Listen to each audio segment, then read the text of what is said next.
अगर तामसिक खाओगे तो तमोगुण का जो प्रबलता है वो बढ़ जाएगी, शरीर में तमोगुण बढ़ जाएगा। इसलिए साधु महात्मा कहते भाई तामसिक आहार मत खाओ।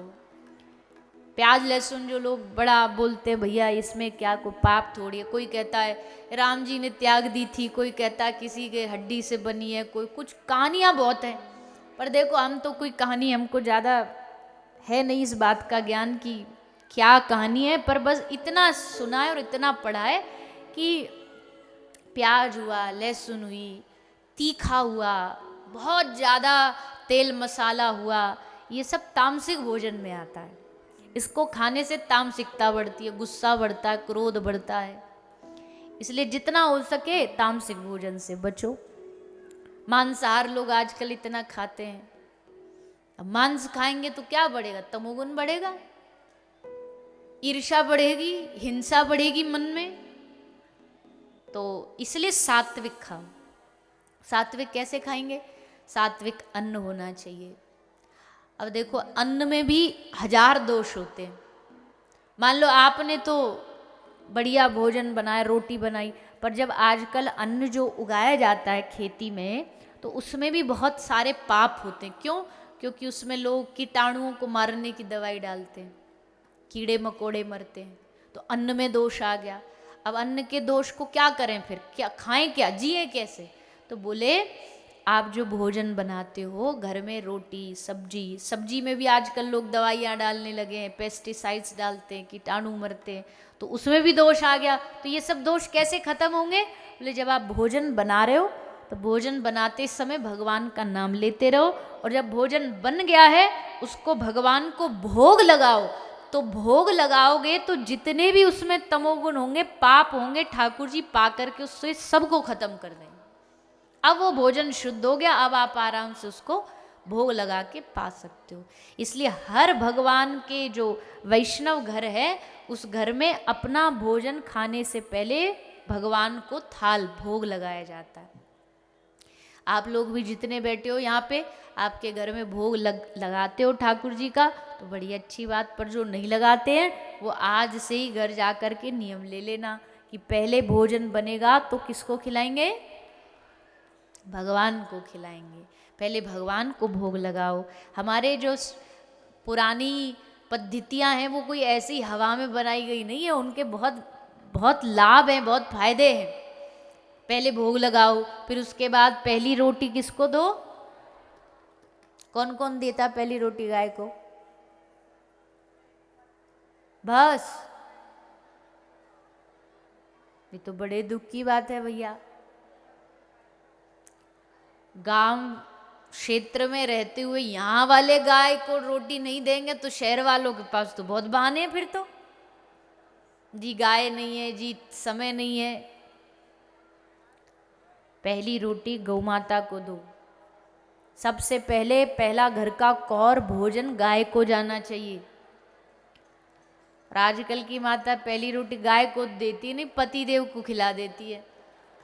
तो पति पहली रोटी खा खा के गाय जैसे सीधे हो गए।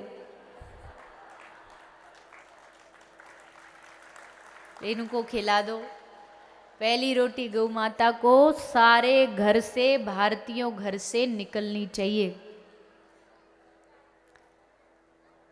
पहला कौर गाय को दो, फिर आसपास देखो। आपके लिए तो मैं ये नहीं कहूँगी कि गौशाला जाओ।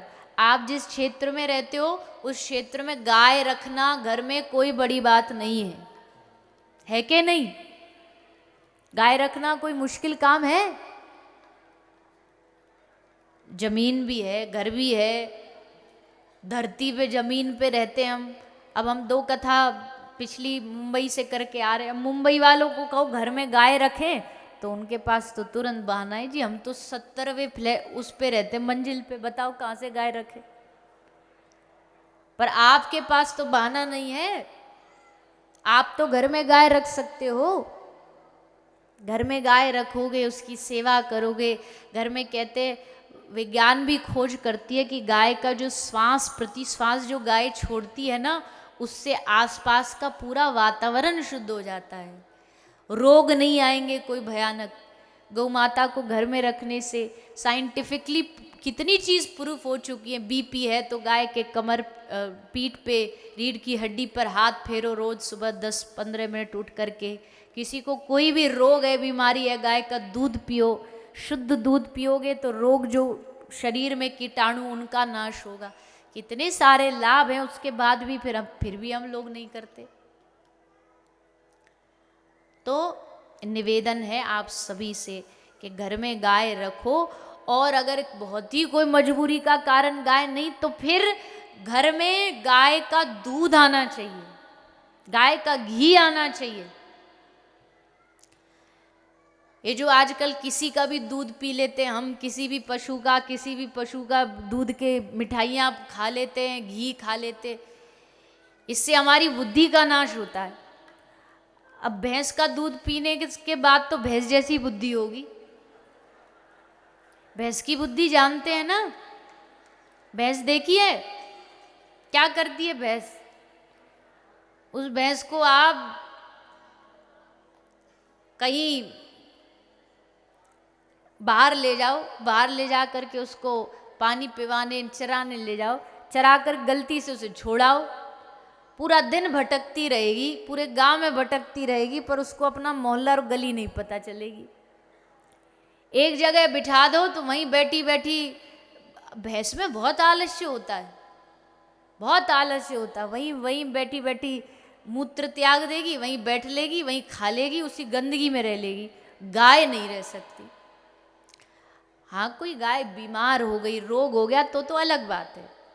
रोग के कारण तो बहुत गाय है हमारे अस्पताल में भी, कितनी गाय, वो खड़ी नहीं हो सकती तो बेचारी जाएंगी कहाँ, वो मलमूत्र वहीं त्यागती। पर अगर कोई गाय स्वस्थ होगी तो वो फिर उसको वो नहीं रह सकती गंदगी में।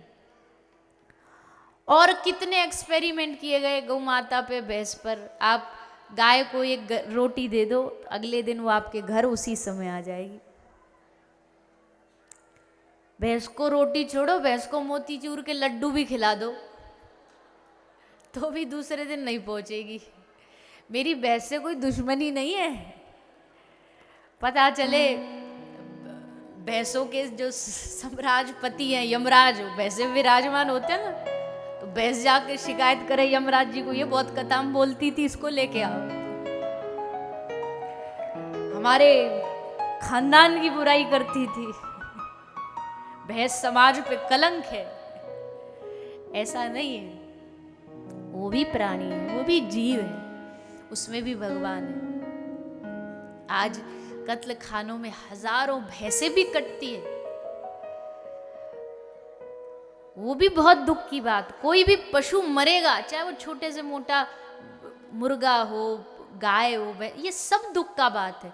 लेकिन अभी बात तुलना की चल रही है ना, कि बुद्धि किसमें ज्यादा होती है, तो बुद्धि के हिसाब से जो तीव्र बुद्धि होती है वो गौ माता में होती है। इसलिए अगर आप गाय घर में रखेंगे, बच्चों को गाय की सेवा करवाएंगे, तो बच्चों की बुद्धि तीव्र होगी। नहीं तो आजकल के बच्चे वैसे तो बहुत तीव्र हैं, वैसे तो फोन में जो उनसे पूछवाना हो सब बता देंगे। फेसबुक पे अकाउंट बनवाना हो दादाजी को तो पोते से पूछना पड़ता है कि भाई बता कैसे चलेगा, कैसे बनेगा। ऐसे तो बुद्धेरे बुद्धिमान है, पर अगर बात करें उनके जीवन में कितने सदाचार, संस्कार, पवित्रता, तो वहाँ जीरो है। वो सदाचार पवित्रता लाएगी गौ माता। तो भैया पहली रोटी गाय को दो, ठाकुर जी का भोग लगाओ, भोग लगा के फिर पाओ। ऐसे ही वह बनाया खाना और खा लिए पी लिए, ये जीवन मनुष्य का नहीं, ये तो पशुओं का जीवन है। पशुओं को थोड़ी हम जाके प्रवचन देंगे कि भैया भोग लगाया करो, भगवान को अर्पित किया करो, वो तो जो मिल जाए खाएंगे। पर इंसान है तो हम तो कर सकते हैं।